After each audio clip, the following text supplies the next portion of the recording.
E Lula ordenou que as relações entre Brasil e a Venezuela de Nicolás Maduro sejam retomadas já no dia 1º de janeiro, disse o embaixador Mauro Vieira Escolhido, chanceler pelo petista. Em entrevista nesta quarta-feira, o diplomata apresentou o que deve ser o plano de ação do Itamaraty para essa missão, dizendo que um enviado será mandado para negociar com a ditadura.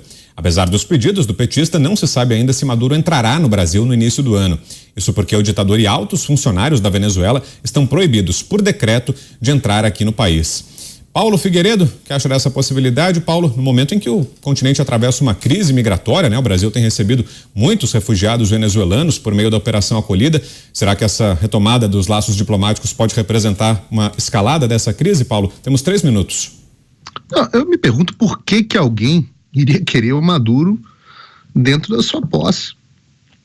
Um homem que é um ditador, que arruinou a economia do país, reduziu o PIB do país a 25% do que era. É o que tomou todas as liberdades dos seus cidadãos. Um país com censura, com processos que o Fernão já citou bem aqui, que ninguém sabe, que as pessoas são presas sem saber porquê e tudo mais. Repara que há uma semelhança grande com o curso que está acontecendo no Brasil. Mas eu não entendo por que gostaria de ter o Maduro por perto, né? Vai saber por que gostaria de retomar a relação com a Venezuela, um país com um PIB de 100 bilhões de dólares, absolutamente desprezível hoje em dia. Qual é a estratégia? Qual o objetivo? Bom, talvez seja corrupção, talvez seja ideológico, vai saber, né?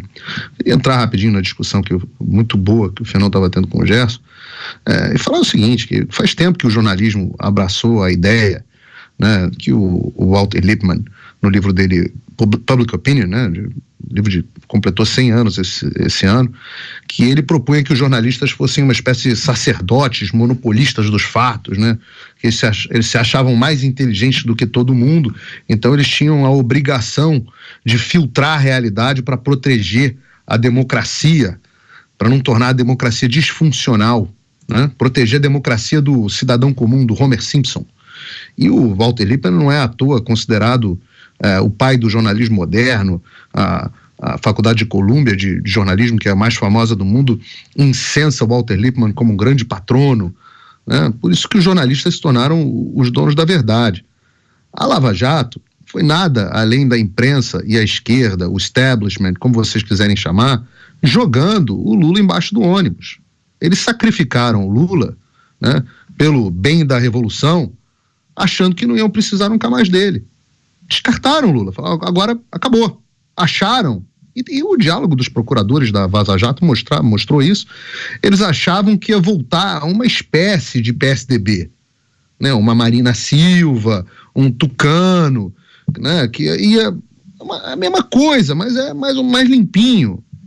O Brasil vivia nessa dicotomia, PT e PSDB, então quando acharam que iam limar de vez o PT, não ia vir uma direita, ia vir o PSDB.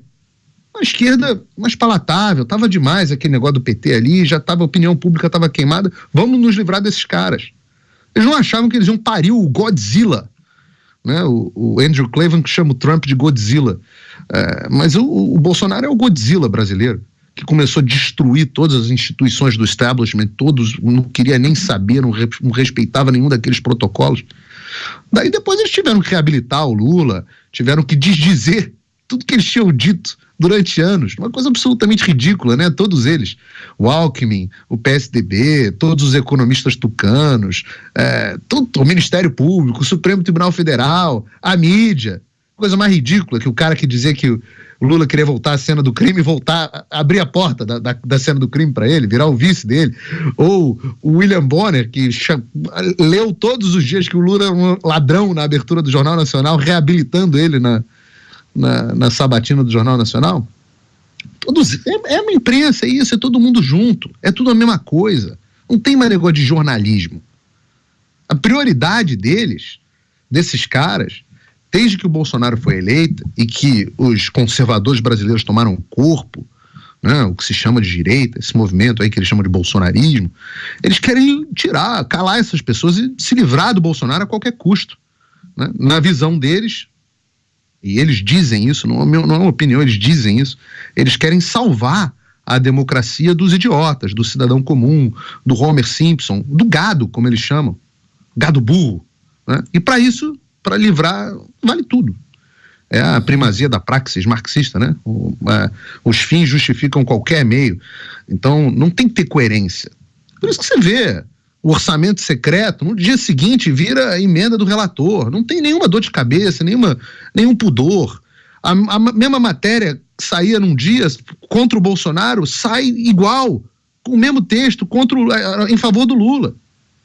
E são essas coisas desse tipo, não tem pudor. Por isso que eu disse que o jornalismo profissional morreu, virou uma máquina de militância política.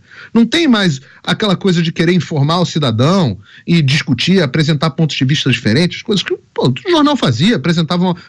A gente fez faculdade de jornalismo, né? Você apresentava a matéria, aí você ouvia um especialista de um lado, ouvia um especialista do outro, deixava o leitor formar consenso, você tinha apuração dos fatos, tinha que ser rigorosa. O editor de um jornal, a gente tem o privilégio de ter um aqui no programa com muita experiência, o trabalho do editor para ver se a matéria atendia, se tinha sido bem apurada, na dúvida não publicava, dava sempre direito ao contraditório. Acabou tudo isso, foi tudo pro espaço, tudo isso que a gente aprendia na faculdade, vai mais nada. Vocês vão ver as notícias hoje de qualquer jornal, isso é uma vergonha sob qualquer critério. Por quê? Porque não fazem mais jornalismo. É uma máquina de... Quando eu fiz faculdade, você tinha que escolher. Na PUC você tinha comunicação social, você tinha que escolher se você queria fazer propaganda, publicidade e propaganda, ou se você queria fazer jornalismo. Hoje em dia não faz mais diferença. Publicidade e propaganda deveria ser publicidade e propaganda comercial e publicidade e propaganda política. Porque é isso que viraram a maioria dos veículos de imprensa, com a honrosa exceção aqui da nossa emissora.